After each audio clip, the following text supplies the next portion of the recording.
Good morning, students. Standard 12th, main textbook, chapter number 6, Strike Against War. ઘણા લોકો આ શબ્દને વાર વાંચે છે, પણ એ વાર નથી, વોર છે, જેનો મતલબ થાય છે યુદ્ધ. આપણી ભાષામાં કહીએ તો લડવું. હવે યુદ્ધના બે શબ્દ છે, એક વોર અને બીજું છે બેટલ. બેટલ એટલે પણ યુદ્ધ થાય, વોર એટલે પણ યુદ્ધ થાય. જેમ કે તમે ઇંગ્લિશમાં સાંભળ્યું હશે, the first world war, the second world war and the third world war that is left remain. હજી સુધી ત્રીજું વર્લ્ડ વોર થયું નથી. બેટલ એવો શબ્દ પણ તમે ક્યાંક હિસ્ટ્રીમાં સાંભળ્યો હશે કે there is a battle between Panipat and Haldi Ghati, there is a battle between that and that place, that is a battle between that and that state. So battle and war both are the words that used for the yudh in Gujarati, but there is a difference. When જ્યારે એક કરતાં વધારે આમ તો બે state વચ્ચે યુદ્ધ થતું હોય, જે નાનું સ્વરૂપમાં યુદ્ધ થતું હોય છે, જગ્યા માટેના યુદ્ધ હોય છે, જેને બેટલ કહેવામાં આવે છે, પ્રદેશ પડાવી લેવા માટેના યુદ્ધ હોય છે, જેને બેટલ કહેવામાં આવે છે. અને જ્યારે બધી જ કન્ડિશનો ભેગી થઈ હોય અને બે દેશો વચ્ચેના યુદ્ધ હોય, જેને વોર તરીકે ઓળખવામાં આવે છે. ફરીથી ચેપ્ટરના ટાઇટલ પર જઈએ તો સ્ટ્રાઇક અગેન્સ્ટ વોર. સ્ટ્રાઇક એટલે હડતાલ. શબ્દ સાંભળ્યો હશે કે યુનિયન સ્ટ્રાઇક થઈ ગયું છે, એટલે કે લોકોનું આંદોલન થઈ ગયું છે, હડતાલ થઈ ગઈ છે. અગેન્સ્ટ એટલે વિરુદ્ધ અને વોર એટલે યુદ્ધ. યુદ્ધ વિરુદ્ધ હડતાલ, આવું ટાઇટલનું ગુજરાતી થાય છે. લેશન લખવામાં આવેલું છે, એકચ્યુઅલી આ એક લેખ છે, આર્ટિકલ છે, જે હેલન કેલર દ્વારા લખવામાં આવેલો છે. અને એ આર્ટિકલનું સ્વરૂપ આપણે લેશનના સ્વરૂપમાં, પાઠના સ્વરૂપમાં અહીં ભણવાનું છે, એનો અભ્યાસ કરવાનો છે. હેલન કેલરની વાત કરું તમને, લેખિકાની વાત કરું તમને, તો 10મા ધોરણમાં તમે એમનો એક પાઠ ભણી ગયા છો કે હેલન કેલર છે એ જન્મથી જ પોતાની બે ઇન્દ્રિયો ગુમાવી બેસે છે, જેમ કે સાંભળવું અને જોવું.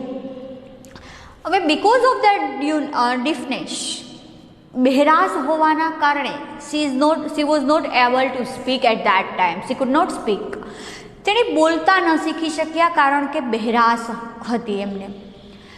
હવે એ ધીમે ધીમે આગળ વધે છે, લખતા વાંચતા શીખે છે મિસ સુલેવિયનની મદદથી. અને ક્રેડલિફ નામની કોલેજની અંદર એ પોતાનું ગ્રેજ્યુએશન પણ પૂરું કરે છે. Then after she want to help for the other people. તેણે બીજા લોકોની હેલ્પ કરવા માટે હંમેશા રેડી હોય છે. અને એ સમય દરમિયાન તેણી ન્યૂયોર્ક સિટીની અંદર 5 જાન્યુઆરી 1916 એક સ્પીચ આપે છે. અને જે સ્પીચ અહીંયા આ સ્વરૂપ છે, તો પ્લેસ યાદ રાખજો. At that place, she gave a speech is the Carnegie Hall at New York City, and she gave a speech on 5th January 1916.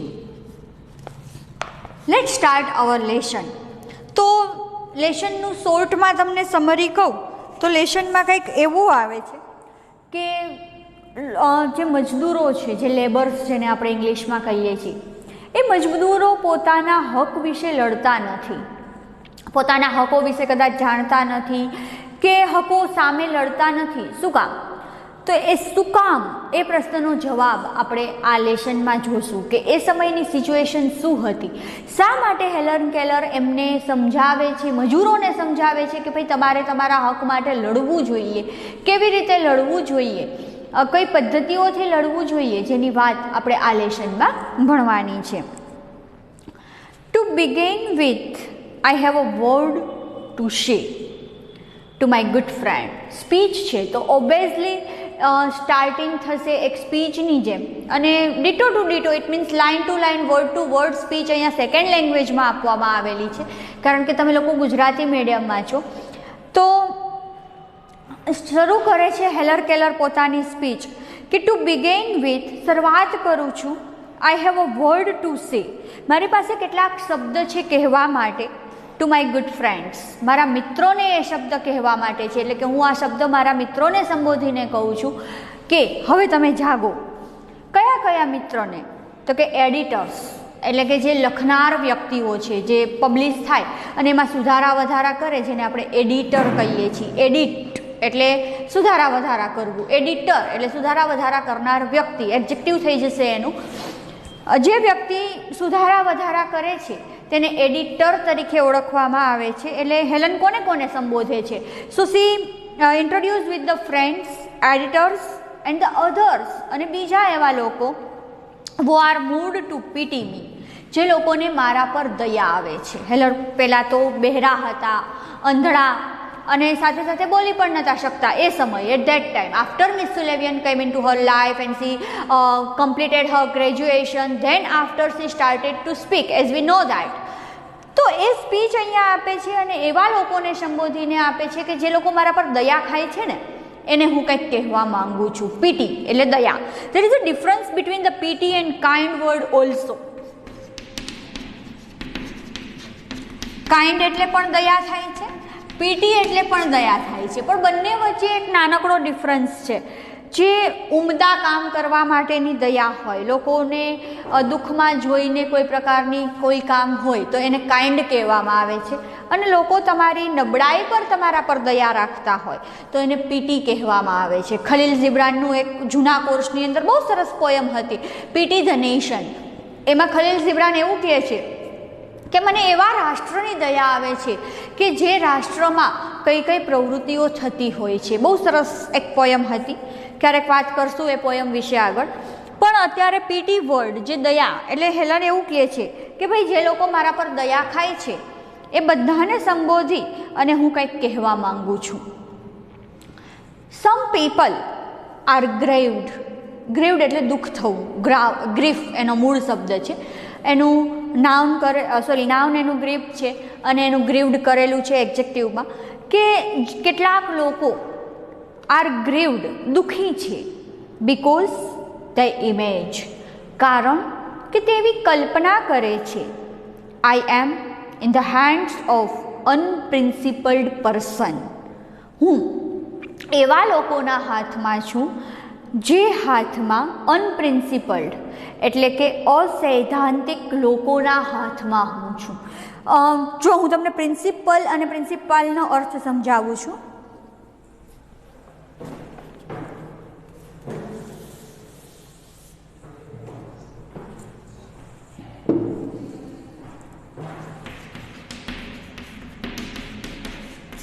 જેનો મતલબ થશે સિદ્ધાંત.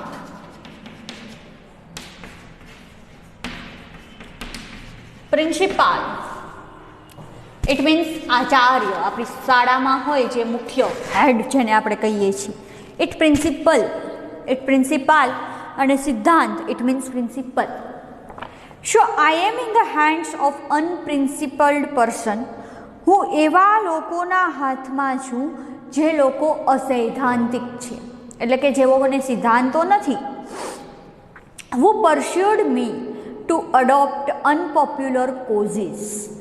જે લોકો મને પરસ્યુ કરે છે એટલે કે મને હેલ્પ કરે છે અથવા તો મને પેમ્પર કરે છે, શેના માટે? To adopt unpopular cause. અને એવા કારણો, કોઝ એટલે કારણ, એવા કારણોને અપનાવી લે છે કે જે પ્રખ્યાત નથી. અડોપ્ટ કરવું એટલે અપનાવવું. જે કારણો પ્રખ્યાત નથી એવા કારણોને એ અપનાવી લે છે. Who pursued me, adopt unpopular causes and make me the mouthpiece of their propaganda. અને મને બનાવે છે તેના મુખ્ય વ્યક્તિ, તેઓના જે રચના છે, તેઓની જે વ્યૂહરચના છે એની મુખ્ય વ્યક્તિ મને બનાવી દે છે. ફરીથી આખી લાઈન સમજવાની કોશિશ કરજો. હું એવા લોકોના હાથમાં છું, I am in the hands of unprincipled person. એવા અસૈદ્ધાંતિક લોકોના હાથમાં હું છું. વુ પરસ્યુડ મી, જે મને પેમ્પર કરે છે, જે મને હામાં હા મિલાવે છે, જે મને ફોર્સ કરે છે ટુ અડોપ્ટ અનપોપ્યુલર કોઝિસ, કે હું એવા કારણોને અપનાવી લઉં જે પ્રખ્યાત નથી. ફરજિયાત મારી ઉપર જબરજસ્તી કરે છે કે એ લોકો મને એવું સમજાવવા માંગે છે કે હું એ વસ્તુને અપનાવી લઉં જે વસ્તુ પ્રખ્યાત નથી. And make me the mouthpiece of their propaganda, અને તેઓના વ્યૂહરચનાનું હું એક વસ્તુ બની જાઉં, હું એ લોકોના પબ્લિસિટીની એક વસ્તુ બની જાઉં એવું તે ઈચ્છે છે, તો હું એ કરવાની નથી. Propaganda it means publicity.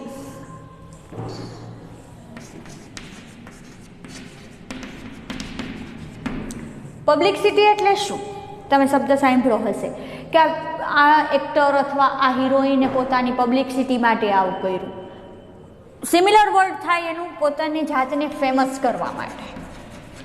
તો એવા કેટલાક લોકો છે હેલનની લાઈફમાં કે પોતે ફેમસ થવા માટે હેલનને પરસ્યુટ કરતા રહે છે, હેલનને સમજાવતા રહે છે, હેલનને પેમ્પલેટ કરતા રહે છે કે ભાઈ તમે આવો અમારી સાથે જોડાવ જેથી અમે ફેમસ થઈ જઈએ. એઝ યુ નો દેટ, જેવી રીતે તમને ખબર છે કે કોઈ ફેમસ હીરો હિરોઈન હોય, કોઈ ફેમસ વ્યક્તિ હોય તો એડવર્ટાઇઝ માટે લોકો છે એ એમને સમજાવતા હોય, વધારે ને વધારે ઓફર કરતા હોય કે ભાઈ તમે અમારા કંપનીની એડવર્ટાઇઝ કરો જેથી અમે ફેમસ થઈ જઈએ. It's the same way Helen એવું કહે છે કે હું એવા અસૈદ્ધાંતિક વ્યક્તિઓના હાથમાં છું જે લોકો મને સતત સમજાવતા હોય છે કે હું એવા કારણોને અપનાવું અને પોતાને ફેમસ કરું. ઇટ મીન્સ એ લોકોને ફેમસ કરું. And make me the mouthpiece of their propaganda, અને પોતાની પબ્લિસિટી માટે એ મને એક ચહેરો બનાવવા માંગે છે જે હું બનવા માંગતી નથી. નાઉ હવે let it be understood once, એક વસ્તુ સમજી લો. And for all that I do not want their pity. એક વસ્તુ બહુ ક્લિયરલી કહેવા માગું છું બધી વસ્તુઓ માટે કે ભાઈ મને એમની દયા જોતી નથી. I do not want their PT.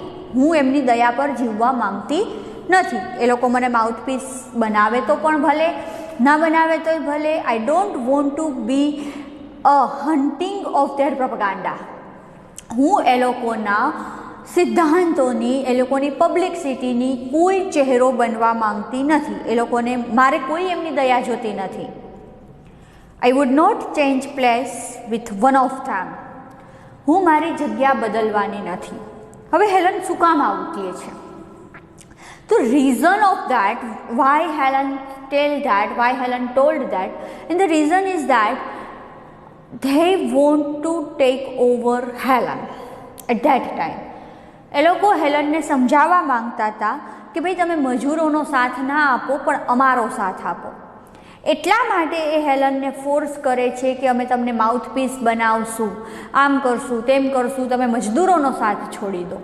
એટલા માટે હેલન કહે છે કે ભાઈ હું જે જગ્યાએ ઊભી છું ત્યાંથી હલવાની નથી, હું કોઈ એ લોકોનો શિકાર બનવાની નથી, મારા પર દયા ખાવાની કોઈ જરૂર નથી. I know I would not change place with one of them. હું એમના એક પણ વ્યક્તિના કારણે મારી જગ્યા બદલવા માંગતી નથી. I know what I am talking about. મને ખબર છે હું શેના વિશે વાત કરી રહી છું. My sources of information are as good as reliable as anybody's else. મારા સ્ત્રોત્રો, માહિતીના સ્ત્રોત્રો, ઇન્ફોર્મેશન એટલે માહિતી, મારી માહિતીના જે સ્ત્રોત છે are as good and reliable, એ એટલા જ સારા છે અને એટલા જ ભરોસાપાત્ર છે. સમજાવું છું આ લીટીની ગ્રામર. એન્ડ એનીબડીઝ એલ્સ, જે બીજા કોઈના હોતા નથી. જો બેટા અહીંયા એઝ વર્ડ છે એ યુઝ થયો છે. As good, sorry, as reliable. હવે એઝ વર્ડ છે ને, that shows us the positive degree, જે આપણને પોઝિટિવ ડિગ્રી બતાવે છે. ડિગ્રી ઓફ કમ્પેરિઝન તમને ફંક્શન વર્ડમાંય આવશે. જેટલા સારા છે મારા સ્ત્રોત્રો એટલા જ ભરોસાપાત્ર છે. એટલે હું જે કાંઈ કામ કરું છું એ સારું છે, સાથે સાથે તમે મારા પર ભરોસો કરી શકો એવું પણ છે. I know what I am talking about. મને ખબર છે હું શેના વિશે વાત કરી રહી છું. My sources of information are as good as reliable as anybody's else. મારી માહિતીના સ્ત્રોત્રો જેટલા સારા છે એટલા જ ભરોસાપાત્ર છે. એટલે મેં જે પણ માહિતી ભેગી કરી છે એ બધી ભરોસાવાળી છે. જેવી રીતે કોઈ બીજો વ્યક્તિ, એક નોર્મલ વ્યક્તિ માહિતી ભેગી કરે અને તમે એની ઉપર ભરોસો કરો, એટલી જ માહિતી મારી સારી છે, એટલી જ ભરોસાપાત્ર છે. I have papers and magazines from England, France, Germany and Australia that I can read myself. મારી પાસે એવા કાગળો છે. I have papers, મારી પાસે એવા કાગળો છે અને એવા મેગેઝિન્સ છે જે ઇંગ્લેન્ડથી, ફ્રાન્સથી, જર્મનીથી અને ઓસ્ટ્રેલિયાથી આવેલા હોય અથવા ત્યાંના પેપરો મેં વાંચેલા છે. That I read my self, અને મેં પોતે વાંચ્યા છે, કોઈ દ્વારા વચાવ્યા નથી કે એ શબ્દના અર્થ ફરી જાય. મેં પોતે વાંચેલા એ પેપર્સ છે, મેં પોતે વાંચેલા એ મેગેઝિન્સ છે. And then I gathered all the information and then I here to speak with you, then I am able to speak with you, to gave a speech. So મેં એવા ક્યાંના પેપરો વાંચ્યા છે, from which countries magazines and newspaper Helen read. So Helen read England, France, Germany and Australia's newspaper and magazines. Not all the editors I have met can do that. હું બધા જ એડિટરોને મળી ના શકું જે લોકો છાપવાનું કામ કરતા હોય, જેને આપણે એડિટર કહીએ છીએ. હું બધા જ એડિટરોને મળી ના શકું. I have met can do that, કે આ બધી વસ્તુઓ એ કરી શકે. એટલા માટે હું અત્યારે બધાને સાથે સંબોધું છું કે મૂકી દો આ બધું, મારી પર દયા ખાવાનું મૂકી દો, મારા વિશે છાપવાનું બંધ કરો. Quite a number of them have to take their French, German second hand. એમાંના કેટલાક લોકો જે ફ્રેન્ચ અને જર્મનના બીજો હાથ છે, એવા એડિટર્સને હું કંઈક કહેવા માગું છું જે ઓલરેડી ફ્રેન્ચ અને જર્મન સાથે ભણેલા છે, એમનો એક બીજો હાથ છે. Stop it, don't pity me, મારી પર દયા નહીં ખાઓ. No, I will not disrespect the editors. Disappreciate એટલે કે વખાણવા, એપ્રિશિએટ એટલે વખાણ કરવા, ડિસએપ્રિશિએટ એટલે વખાણનું વિરોધી, જેને આપણે કહીએ નિંદા કરવી. ના, હું એવા એડિટર્સની કોઈ નિંદા કરતી નથી. They are and overworked. તેઓ પોતાના કામમાં બહુ વધારે છે. મિસઅન્ડરસ્ટુડ ક્લાસ એક એવો વર્ગ છે કે જેને ગેરસમજણથી ચાલ્યો છે, એટલે કે એ લોકોનો વાંક નથી કાઢતા. હેલન અહીંયા જો એની પોઝિટિવિટી બેટા, કે એડિટર્સ મન પડે એવું છાપે છે છતાંય એ લોકોના વાંક નથી કાઢતા. એ એવું કહે છે કે એડિટર્સનો કોઈ વાંક નથી, એ એવા લોકોના હાથમાં છે કે આવું કરવા માટે મજબૂર છે. They are an overworked misunderstood class.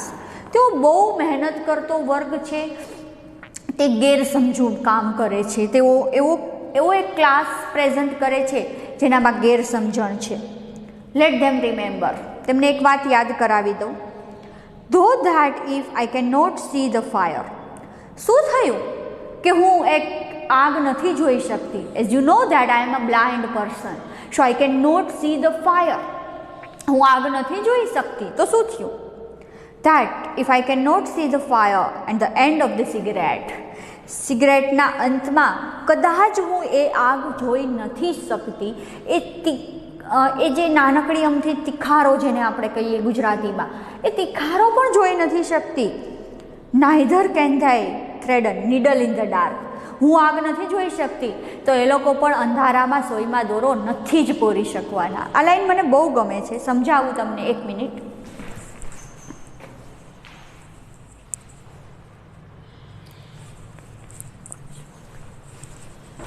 હા, સોરી.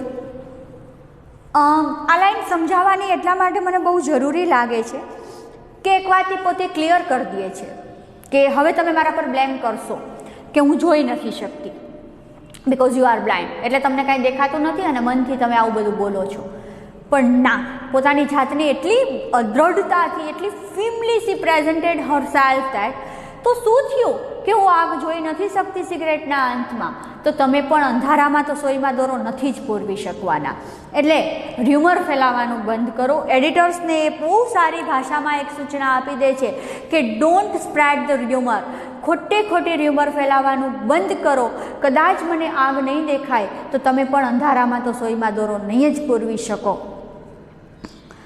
એટલે કોઈ વ્યક્તિ સાથે સાથે આપણે એવો પણ અર્થ કાઢી શકીએ કે બધા લોકોની પોઝિટિવિટી અને નેગેટિવિટીને પ્રેઝન્ટ કરે છે, કે જેટલા લોકો પોઝિટિવ છે એના પ્રત્યે એ છે જ, અને જે લોકો નેગેટિવ છે એની નેગેટિવિટીને પ્રેઝન્ટ કરે છે, કે દરેક વ્યક્તિમાં બધી જ સક્ષમતાઓ નથી હોતી. કદાચ મારી અંદર જોવાની સક્ષમતા નથી, તમારી અંદર છે, પણ અંધારામાં તો તમને એ પણ નહીં દેખાય. All I ask, gentleman, is a fair field and no favor. મને જે કાંઈ પૂછવું છે આ લોકોને, આ નમ્ર વ્યક્તિઓને, એ ફેર ફિલ્ડ છે, એટલે કે એક ન્યાયી ક્ષેત્ર છે, એન્ડ નો ફેવર, જેની અંદર કોઈ પ્રકારના ફેવર મળતા નથી, જેની અંદર કોઈ પ્રકારના રસ મળતા નથી. લિસન, ફેવર એટલે એક પ્રકારનો રસ. પક્ષ, do me a favour please, તમે મારી એક હેલ્પ કરશો, આપણે બોલતા હોઈએ છીએ ઘણીવાર. તો ઓલ આઈ આસ્ક જેન્ટલમેન, હું બધા જ નમ્ર વ્યક્તિઓને પૂછવા માંગુ છું, is fair field and no favour, શું તમે એક ન્યાયી ફિલ્ડમાંથી આવો છો? ઓલું કે ને ઈસુ ખ્રિસ્ત વાળો તમને કિસ્સો યાદ હશે કે ઈસુ ખ્રિસ્તને પૂછવામાં આવેલું હતું કે ભાઈ આવી રીતે બધા કરે છે, તેણે કીધું હતું કે પહેલો પથ્થર એ મારે કે જેને જિંદગીમાં પાપ ના કર્યું હોય. તો શું તમે બધા દૂધના દોયેલા છો? હેલન એવો પ્રશ્ન પૂછે છે કે તમે બધા ન્યાયી ફિલ્ડમાંથી આવો છો? નો ફેવર, જેને અત્યાર સુધીમાં કોઈનું ફેવર ના લીધું હોય, અત્યાર સુધીમાં કોઈની હેલ્પ ના લીધી હોય, એવા ફિલ્ડમાંથી તમે આવો છો? No, it is not possible. I have entered the fight, હું આ યુદ્ધમાં આવેલી છું, આ લડાઈમાં આવેલી છું, against the preponderance and against the economy system under which we live. હું એટલા માટે આવેલી છું, કોઈનો ફેમસ ચહેરો બનવા નથી આવી, કોઈકની હેલ્પ કરવા નથી આવી, પણ મને એવું લાગે છે કે ભાઈ જે પણ સિસ્ટમ ચાલી રહી છે, જે પણ પ્રિપેન્ડન્સ ચાલી રહ્યો છે, એ પ્રિપેન્ડન્સને વખોડવા માટે હું આવી છું, અને જે કાંઈ ઇકોનોમિકલ સિસ્ટમ એ સમયે ચાલતી હતી, એટલે કે જે કાંઈ આર્થિક વ્યવસ્થા એ સમયે ચાલતી હતી, એનો વિરોધ કરવા માટે હું આવી છું. અગેન્સ્ટ ધ પ્રિપેન્ડન્સ એ યુદ્ધ નીતિ પ્રત્યે, and against the economic system અને આર્થિક પદ્ધતિ વિરુદ્ધ, અંડર વિચ વી લીવ, જેની નીચે આપણે રહી રહ્યા છીએ, જે લોકો આપણું શોષણ કરી રહ્યા છે, અને એ શોષણ મારે નથી કરાવવું, એટલા માટે હું તમારી સામે આવી છું. It is to fight to the finish. આ એક લડાઈ છે, બધું જ પૂરું કરવાની. And I ask no quarter, અને હું તમને પૂછું છું કે આમાં કોઈ અડધાપણું નહીં મળે, કોઈ બાકી નહીં રહી જાય. All the machinery of the system has been set in motion. બધા જ મશીનો જે અત્યાર સુધી પોતાની ગતિ પર કામ કરતા હતા. Above the complaint and din of the protest from the workers is heard the voice of authority. જે કમ્પ્લેન એટલે ફરિયાદ, ફરિયાદની ઉપર હતા, અને ડીન ઓફ ધ પ્રોટેસ્ટ એટલે બચાવ કરવો, અને એ બચાવ કરનારા જે વર્કર, કામદારો, મજૂરોનું જે બચાવ કરતા હતા, is heard the voice of authority. તેઓએ હવે ઓથોરિટીનો અવાજ સાંભળ્યો છે, એક સક્ષમ માણસનો અવાજ સાંભળ્યો છે. ફ્રેન્ડ્સ, મિત્રો, ઇટ સેઝ, એવું કહેવામાં આવે છે, ફેલો વર્કમેન, પેટ્રોઇસ્ટ. કોને કહે છે?